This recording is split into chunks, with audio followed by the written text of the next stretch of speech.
In the year 1929, during a time when India burned with the fire of freedom, a quiet yet powerful initiative took shape in Cuttack. Inspired by Netaji Subhas Chandra Bose, his mentor, Acharya Beni Madhab Das, the respected headmaster of Ravenshaw Collegiate School, founded an ashram, a refuge. It was called Purnashram, created for Hindu widows who had been abandoned by society.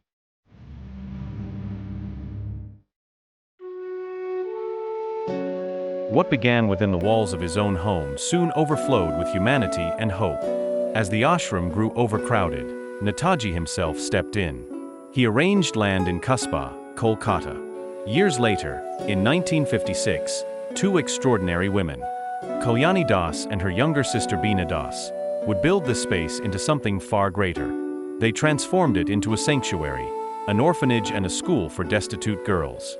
Their mother, Sarala Devi, trained the women in vocational skills, empowering them to stand on their own feet. Kalyani became the first secretary of the ashram, while Beena led its industrial and educational initiatives. But these were not just social reformers.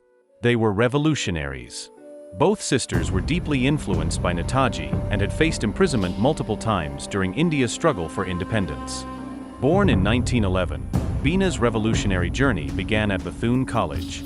Under her leadership, female students organized one of the first protests against the Simon Commission, forcing even the British principal to resign. Then came the defining moment.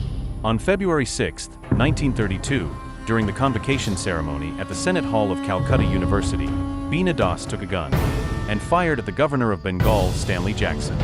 The bullet missed, but the message did not. She was arrested immediately and sentenced to 9 years in prison. Her fearless statement in court shook the British administration, forcing them to form a special tribunal.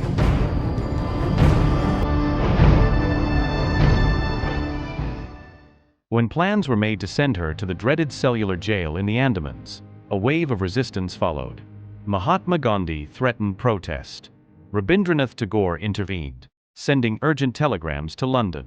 And ultimately, the sentence was changed. Beena was sent instead to Berhampore jail, where she met young revolutionaries like Shanti and Suniti, just teenagers who had dared to challenge British authority. After independence, Beena briefly served as a member of the Legislative Assembly. But politics never defined her. She walked alongside Gandhi in Noakhali, working to restore peace in riot-torn villages. She stood with the oppressed during the Morachapi movement. She taught, she served, she sacrificed. Yet, her own life remained marked by injustice. Her graduation certificate, revoked by the British, was never restored. Even independent India failed her.